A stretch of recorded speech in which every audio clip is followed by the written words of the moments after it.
Ես նշեցի, որ Ֆիդես ունիվերսալ վարկային կազմակերպությունը այստեղ գրանցված իրավատեր է եւ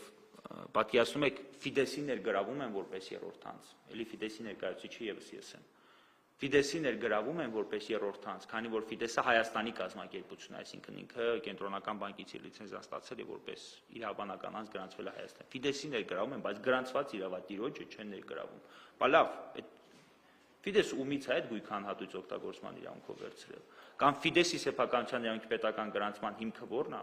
Արցախ հանրապետության եւ Ֆիդեսի միջեւ կնքված գույքի անհատույց օգտագործման պայմանագիրը։ Ես մեր դիրքորոշումները ներկայացնելու եմ հենց Ֆիդեսի անունից եւ փորձելու եմ Արցախ հանրապետության շահերը պաշտպանել, ստիպված եմ լինելու փորձել հենց միջնորդավորված կամ ոչ ուղղակի եղանակով։ Ես ստիպված եմ լինելու այդ գործողությունը ձեռնարկել։ Իհարկե, իհարկե։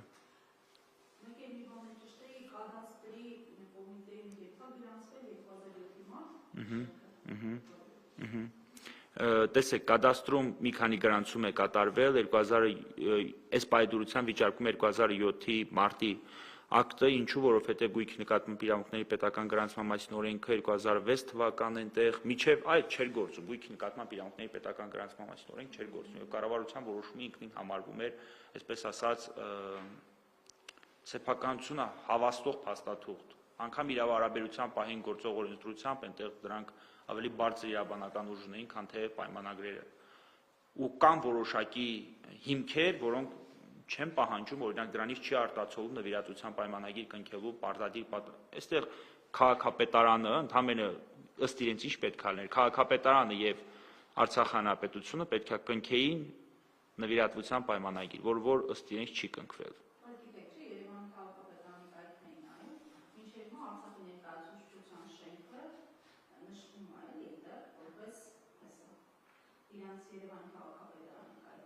Անգամ իրավաբանական անձանց պետական ռեգիստրում, եթե նայեք Արցախ հանրապետության գրեթե բոլոր մարմինները, անգամ օրինակ Ստեփանակերտի քաղաքապետարանի աշխատակազմը, մինչև հիմա գրանցված է իրանց էջում։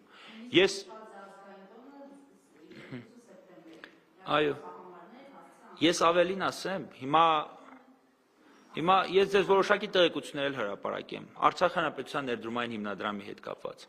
Դուք տեղյակ եք, որ Արցախ բանկ փակbaşնետիրական ընկերության բաժնետոմսերի մեծամասնությունը պատկանում է, խոսքը վերաբերում է 45-ից ավելի տոկոսների մասին, պատկանում է ներդրումային հիմնադրամին։ Կամ ներդրումային հիմնադրամում կան ահռելի թվերի հասնող միջոցներ, որոնք այս պայդրությամբ սառեցված են։ Հիմա հարցը առաջանում է Արցախբանկի բաժնետոմսերի հարցը ինչպես է լուծվելու։ Ներդրումային հիմնադրամը Հայաստանում չի կարողանում գրանցվել որպես սուբյեկտ, որովհետև երբ որ օրենք ընդունեցին եւ հետագայում երկարաձգեցին մինչեւ դեկտեմբերի 1-ը կամ 31-ը չեմ հիշում, ըստ որի իրավաբանական անձինք Հայաստանի Հանրապետությունը պետք է վերագրանցում ստանան, բացառություն կատարեցին այն իրավաբանական անձանց, որոնք հիմնադրվել են պետության կամ պետության կողմից հիմնադրված իրավաբանական անձանց կողմից։ Հիմա Արցախբանկի բաժնետոմսերը ինչ ճակատագրի է արժանանալու, դա խոսքը պատկերացնում եք ինչ թվերի մասին է։ Կամ Արցախի ընդհանրապես սառեցված միջոցների ինչ ճակատագրի են արժանանալու։ Այս միջոցները, եթե այս միջոցներով կարելի է երևի մի փոքրիկ Արցախ կառուցել Հայաստանի Հանրապետությունում, բայց այս միջոցները չեն տալիս, դրա փոխարեն ինչ որ 40+10 են, 10 էին տալիս, հետո հետագայում 10, 30, մեքենայի տարեթիվ եւ այլն, Դե, բայց միջև հիմա եկեք մի արձանագրենք մի կարևոր հանգամանք եւս էլի, բոլոր քաղաքական հետապնդումները, որոնք տարվել են արցախցիների նկատմամբ, ի վերջո վախճանվել են։ Ոչ իրենց օգտին։ Օրինակ Ստեփանակերտի քաղաքապետը արդարացվեց, հավաքանու բոլոր անդամներն արդարացվեցին։ Այնքան բազմից Աշոտ Դանիելյանը, այս նախագահի, այո, ոչ, խոսքը վերաբերվում է տիկնապային, օգնականին,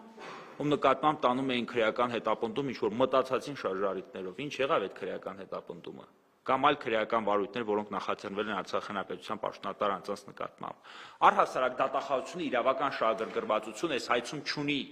Ես այնքան դիրքորոշումներ եմ ներկայացրել, որ շատ կուզենայի, որ դատավոր Զարիկյանը դրանց որևիցե ձև արձագանքեր եւ պատասխաներ։ Բայց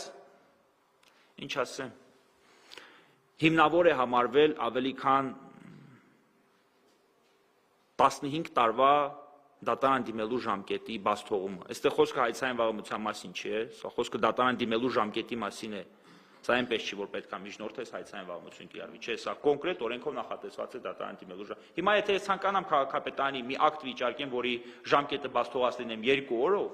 էլ հիվանդության տեղեկանք ներկայացնեմ, էլ այս մեկը ներկայացնեմ, կասեն ժամկետը բաց ես թողել։ 15 տարվա ժամկետի բաց թողում եք հարկերի համարել։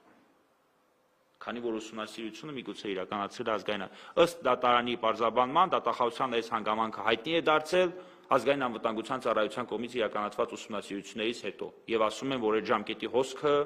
պետք է սկսած համարել այդ պահից, երբ որ ազգային անվտանգություն, այսինքն միջև հիմա դատախազությունը տեղյակ չէ, որ ստեղ Արցախ հանրապետության ներկայացության շենք կա, կամ ինչ եղանակով այդ փոխարինից հիմա էլի սկսեց հետաքրքրել բոլորը։ Ну, այդպես է էլի ստացվում։ Այդպես է ստացվում, բայց ունենք, կրկնում եմ, փաստաթուղթ տրված ԱԳ կողմից, համաձայն որի Արցախ հանրապետության ներկայացությունը այստեղ գրված է որպես դիվանագիտական մարմին։ Բա պետության իմունիտետը, բա դիվանագիտական մարմինների իմունիտետը, սրանք այնքանով որ կանոններ են, որոնք մտցրել եք դատավարական օրենսդրության եւ այլ իրավական ակտերի մեջ։ Ի վերջո կողմնորոշվեք էլի։ Դե բոլորը հիշում եք Արցախ հանրապետության ներկայացության շենքի դարպասների ջարդումը։ Այս սրանից հետո էլ ինչ մեկնաբանություն տանք այս ամեն ինչին։ Ցավալի է, ես հատկապես իմ համար շատ ցավալի է, որպես փաստաբան, որպես իրավաբան ցավալի է, որ դատարանները առաջնորդվում են պետության կողմից վարվող քաղաքականությամբ։ Այդ դուք շատ ճիշտ եք հարց տալիս, ասում եք, եթե պետության քաղաքականությունը այդպես է, ինչ անի։ Ախր այդպես չի պիտի լինի, այդ դատարանները, այդ իշխանության այդ ճյուղը քաղաքական մարմին չէ, քաղաքականությամբ առաջնորդվող մարմին չէ։ Սահմանադրություն, օրենք, միջազգային իրավական ակտեր։ Սրանք բոլորը անտեսված են, փաստացի անտեսված են մեր դատարանների կողմից։